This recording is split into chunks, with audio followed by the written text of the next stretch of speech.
World Trade Center an sak thau choi hi ni hi chu ma lo zinga khi chu ma tong tat mai tun tum chu chuanin helai hi a building an chut chet foundation zok khania so lai son solan thil thuk so a building pakhat zok khani boka helai hi kan kalang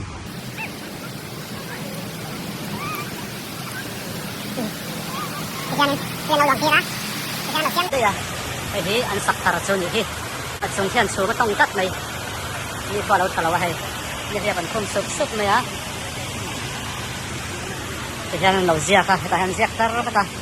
มาตาร์เขาหิงแต่อันเทียบแต่ยังจงเสียตาร์ปะกันนี่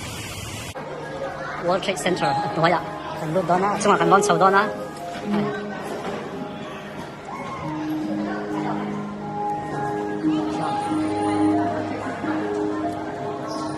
ร้อนชาวร้อนเนี่ยมากเลยเพราะว่าสุรานี่เขาชาวชูมันซิงสังแต่ว่าเอ็งว่ากันดูไทยร้อนแล้วว่าไว้ครบไหมคนกันในต่อสีแล้ววะ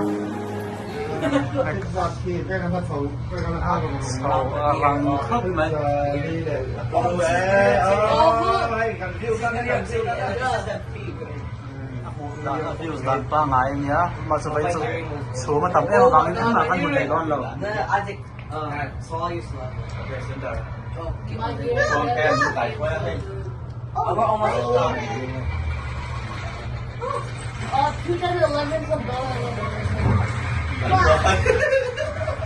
Welcome to One World Observatory.